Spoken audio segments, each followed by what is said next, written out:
to recruit and arm supporters for a confrontation with protesters. Ruto has called his supporters to Kenya's version of Armageddon. The meeting held at State House last Saturday was clearly a planning meeting. It came up with a clear command, control, funding, and mobilization of resources and people structures for purposes of carrying out genocide. Its resolutions are already being implemented in various parts of the country, where some governors are mobilizing people to counter protesters. It is also taking the shape of greater surveillance being conducted around our leaders' homes and offices, which are being surveyed by people in unmarked vehicles. What Ruto decreed in State House last week is part of what is going on in Sondu, Kericho, and Kisii-Kericho boundaries, where an ethnic militia is being armed against local communities. The militia has protection of the police. The events in Sondu are expected to be replicated in other parts of the country in coming days. We further take note that although Kenya is not at war, all police and other security officers have been recalled from leave to deal with protesters. The provisions of the Constitution on the right to protest notwithstanding, Ruto is at war, not just with Azimio, but with the entire Kenya population, especially those who do not support him. We appeal to our neighbors in the region not to join Ruto's war against Kenyans. Our neighbors must not supply Ruto with tear gas and ammunition to fight Kenyans. Our crime is only that we have challenged Ruto to bring down the cost of food, reconstitute the IEBC in a way that includes all players, also to audit the last year's presidential elections, and to respect political parties. As leaders, we have reached the decision that we shall fear not those who kill the body, but are not able to kill the soul. So even with the intimidation of withdrawal of security, Azimio confirms that the protests planned for Wednesday, tomorrow, Thursday, and Friday this week are on as earlier announced. We appeal to the police to be professional, to resist being turned into a killer squad for hire by politicians and a regime suffering acute legitimacy deficit. We appeal to our police to maintain their professionalism, that's once again, that has been seen from some of its members who have participated in UN missions across the globe with enhanced individual careers and who have lifted the image of our country. We appeal to them to resist being used to provide cover to tribal militia that kills people in the name of policing. A time comes when all the crimes will be answered for by everyone involved, including Ruto himself. They need to think and think again before committing these crimes against citizens. We remind Ruto and the entire police service that responsibility for protection of Kenya is not a shared duty. Under our constitution, the duty bearer is the state and the law enforcement agencies. As protesters, what is required of us is just to give a notice that we'll be having a procession. We have given adequate notice. It is their duty to ensure that no criminal elements infiltrate the protests and turn them violent. And in our experience, it is the police who have turned peaceful protests violent. We take this opportunity to thank the UN Human Rights Office for calling out the government, the Ruto regime, over the use of excessive force by police to quell protests. Indeed, the use of force has been unnecessary and totally disproportionate and has included use of firearms and shooting with an intention to kill and actually killing. We have always appealed to our protesters to remain peaceful, and we ask them to continue doing so. We urge our people to obey the law, respect private property and even public property in the course of protests. We maintain that we have always been peaceful until police decide to import violence, bullets and tear gas into our protests. A couple of days ago, we were able to get into town, address Kenyans, and dispersed peacefully without any injuries or deaths. We were also able to have lunch and hold impromptu meeting with the people at Kenyatta Market, which also ended very peacefully. Because there were no police, all our engagements are peaceful until the police show up and unleash violence.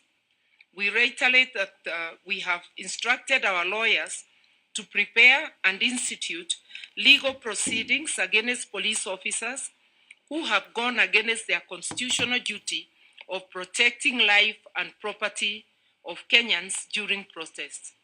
In this regard, we are appealing to all Kenyans of goodwill who have photographic or video evidence of police brutalizing citizens to share the same with us to aid the case that our legal team is working on. We further ask Kenyans to resort to citizen journalism and photography and to film state officers, including police and politicians, who in the course of duty abuse and brutalize Kenyans. We appeal to Kenyans to take very seriously the unfolding chain of events. A new dictatorship is slowly taking root through nepotism, corruption, use of force, getting rid of opponents, and suspension of the Constitution. We call on Kenyans to put on their old armor of courage and work to take their country back before this dictatorship takes firm roots. We encourage Kenyans to continue picketing, demonstrating, and protesting in their own ways, in their own local areas, as much as they can. Our voices must be heard.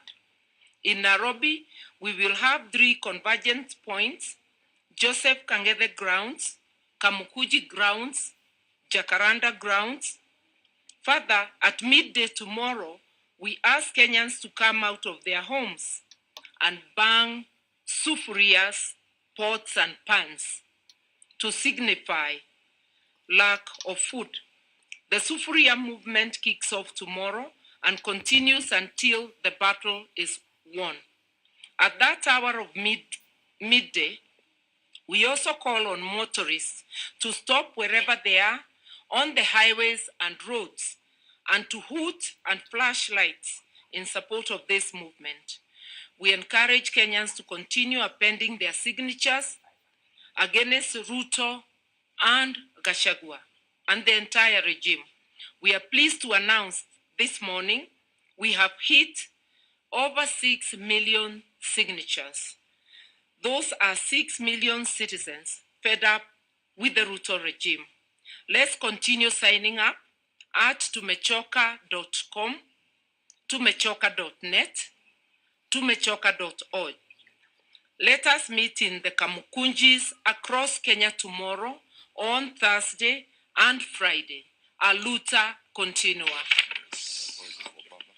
And before we sign off, apologies that our leader, the people's president, is not with us.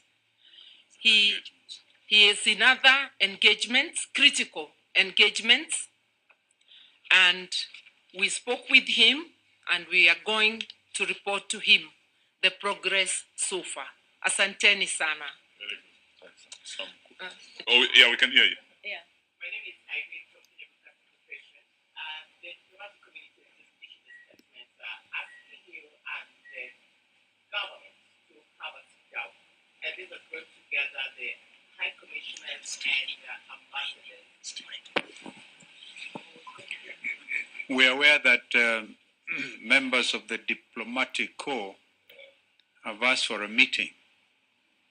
And in fact, I was given the responsibility to be the convener on our side. So what you have said is news, but what we need to reiterate is, of course, we can never say no to envoys who are accredited to our country when they want to meet up with the leadership. We will have to brief them accordingly. It's a briefing business. But it's the same envoys who are also bound by the resolutions of the UN Human Rights Center in Geneva, because all the representatives from their respective countries collectively issued that statement, highlighting the fact that it is the police who got out and killed our people. We had the very difficult mission of seeing some of the Kenyans who are killed. 3 bodies at Shalom Hospital.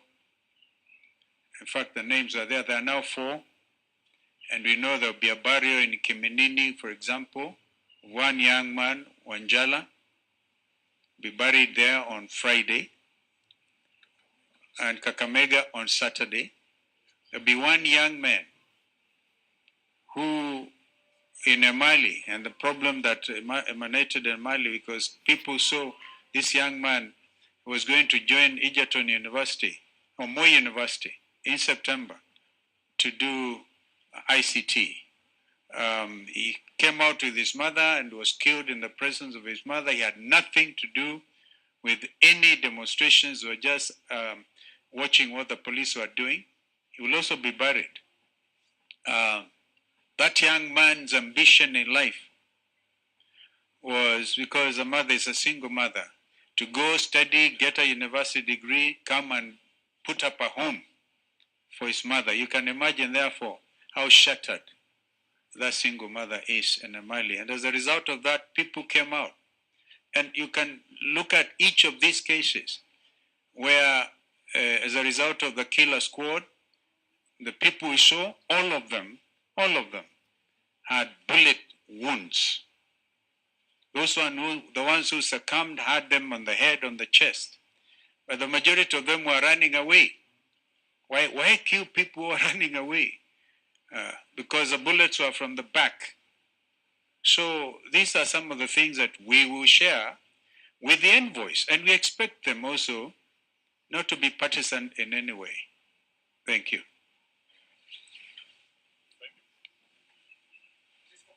Can we have one more? Yes.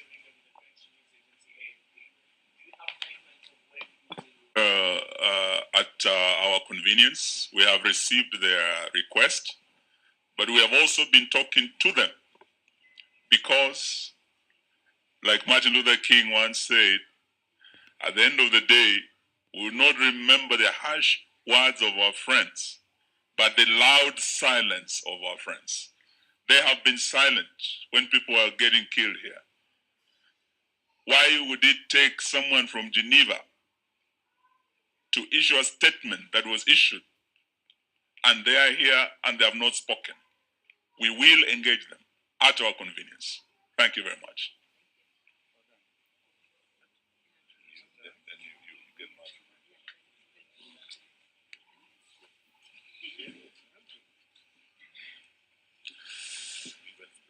ladies and gentlemen of the media, are you ready? We give you a few minutes. A few seconds. Nimeona leto pale. Rafiki ya mtu fulani.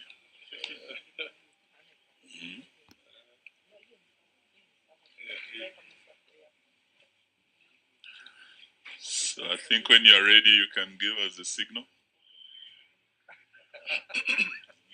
A short statement, well, it's not that short, about the protest beginning tomorrow, the run through Thursday, all the way to Friday. And I wish to start, then I'll invite the Honorable Dr. Stephen Kalonzo Musyoka. We wish to make a few clarifications on developments around our plans for protests that run from tomorrow through Thursday to Friday this week. Against the backdrop of the protests, the Kenya Kwanza administration has withdrawn all security previously attached to the leadership of Azimio la Umoja, One Kenya Coalition Party.